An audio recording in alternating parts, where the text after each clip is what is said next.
let's talk to Cassius. Cassius calling in from Virginia. What's going on? Hey, Objectively Dan and Genevieve, how are y'all doing? Good. Doing good. Fun night tonight. How can we help? Yeah, just like the first caller, I was hoping y'all could help me with some headspace issues. Okay. I've been, for whatever reason, maybe it's UFOs, that I've been having more conversations with Christians recently, and when I bring up the Old Testament God and the basic atrocities and whatever, they almost do this. Well, that was then, or that's the Old Testament, and it is sort of like this dismissal, as if there's almost two different beings, or whatever happens in the New Testament with the New Covenant and everything that just absolves everything, and they don't need to think about it anymore.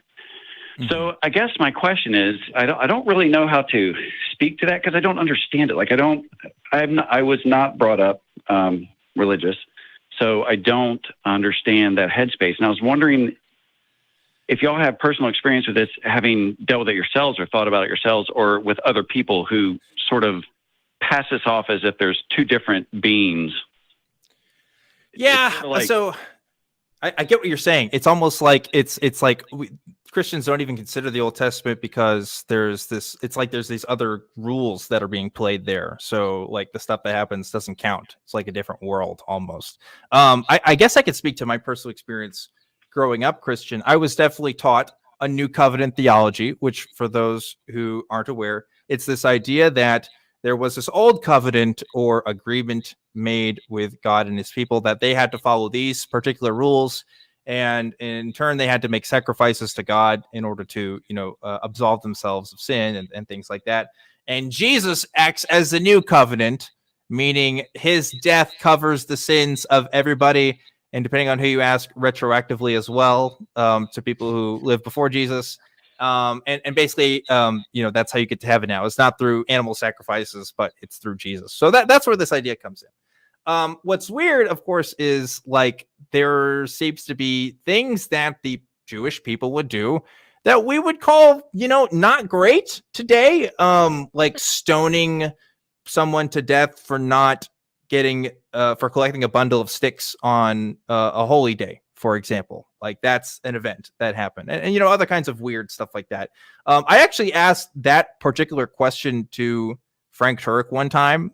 He was like at an event that I went to, and he gave me this weird answer again of just like, well, this was the old, I don't know if he said it was the old covenant, but they have different rules, even though like a morality is supposed to be like objective, like that's this whole thing.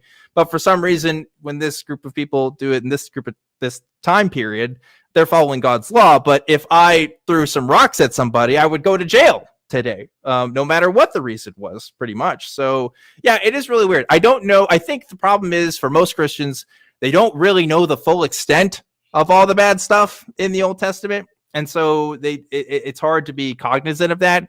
And also sometimes these stories, the way that they're framed and told, they are kind of just told as stories.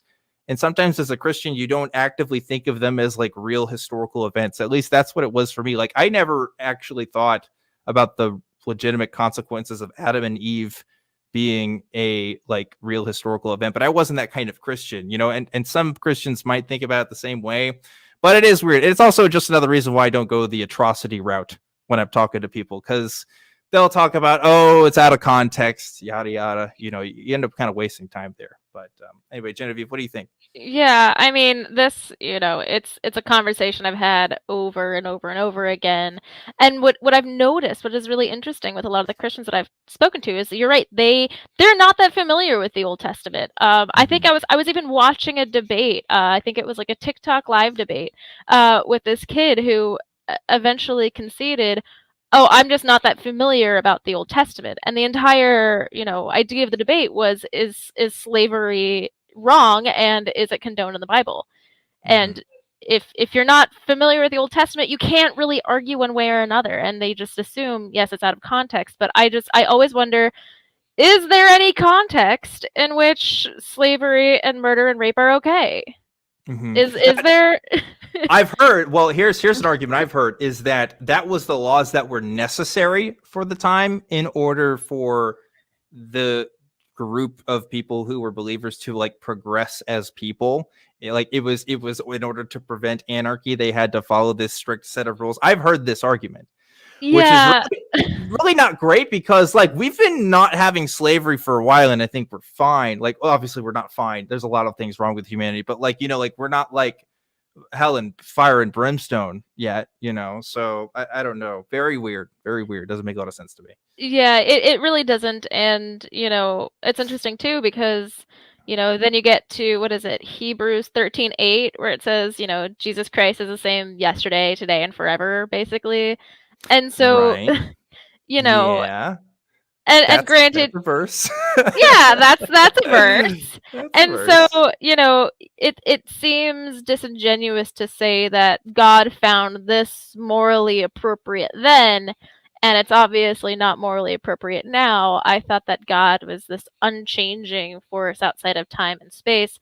And if he's all powerful, one would think he could come up with a system in which it wouldn't be a requirement for the people then to follow these horrible laws lest they fall into total anarchy. Right. It seems it's a weak argument. It seems like a weak It's a weak argument for a argument. weak being.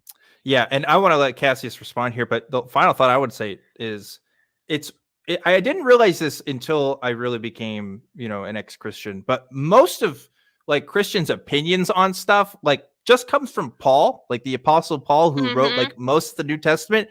And it's just the opinions of a guy. Like, it's just one guy. Like, Jesus didn't write any of that. Like we could talk about the actions that other people recorded, but if you're talking about anything outside of the Gospels and it's in the New Testament, you're just talking about the opinions of a guy. Like, that's really it.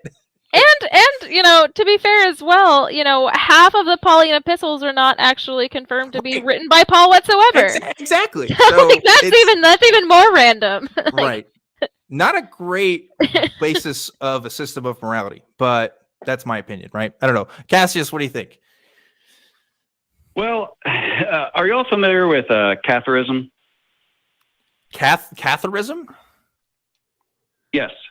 I'm not sure that I am. It was a Christian sect, an offshoot in 14th century southern France, and they irritated the Catholic Church so much, the Pope sent a crusade against them, basically eradicating them.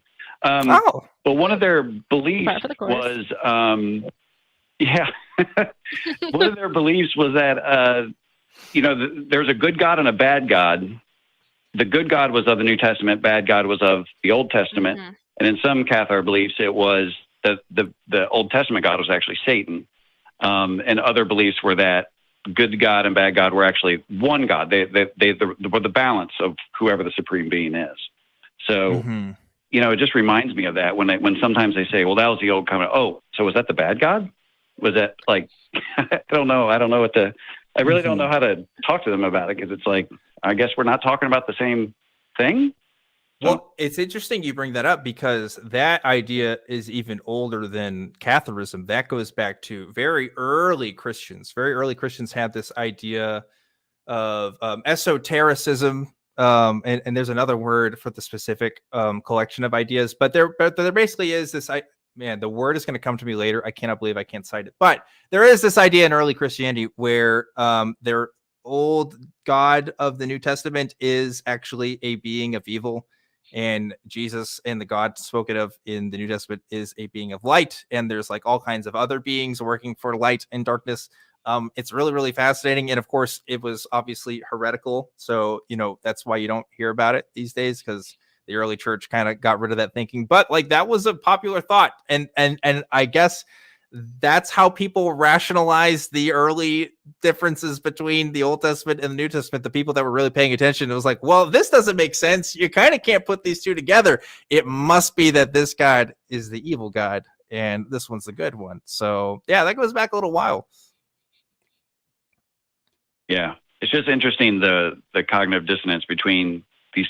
They almost seem to be two separate entities when spoken about. So it's just interesting to me, because I don't quite know how to discuss that with them, because they will say, oh, he's the same God.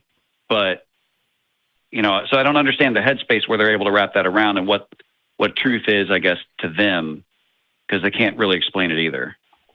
So yeah. I mean, I've read books by various, pastors and whatnot, where they talk about the essence of Yahweh and like who he really is, and the entire book will be essentially sort of reading in between the lines of these atrocities to like, justify or legitimize them and sort of paint him in this good light. And I mean, as I'm an agnostic atheist, I just say, why does it matter? Like, why are you doing all of these mental gymnastics when, it seems so blatantly obvious that the God of the Old Testament is not a very good dude, and B, probably does not exist. So I did find the word. It's the Marcionism was the word I was looking for. And funny thing here, I'm actually looking at the article here. Marcion's canon, his organization of the first books of the Bible, might have been the first canon in Christian history, which is a cool thought. But that was in 144. So already in 144, they're having problems. And, there's all kinds of stuff happening there. Yeah, I mean, that's why they had so many councils, after the fact, because you had the Marcionites, the Ebionites, the Gnostics. I mean, there's so many early Christian thoughts that are so wildly different than what you'd see today, and what we have today is just who won out, who didn't get voted off the island. Yeah, that's true. It's basically so early Christianity is basically an episode of Survivor. That's basically what it is. 100%. Yeah. You had some thoughts, Cassius? Thank y'all so much. I appreciate it, Genevieve and Objectively Dan. I did. Yeah. So thanks so much, and I hope y'all have a great weekend. Yeah, Thank you too. You too. Thanks for that call. Yeah, it's really funny. A friend of mine, genetically modified skeptic, has been doing some great videos on early Christianity. There's also just a lot of cool stuff out there on YouTube. Definitely check those out if you haven't already. If only for the fact that they're just really interesting and super, super bizarre. This idea that fundamentalists want to push that the Bible has been the same and has been interpreted the same from the very beginning is absolutely not true and never has been true. So definitely check those out. Very, very cool.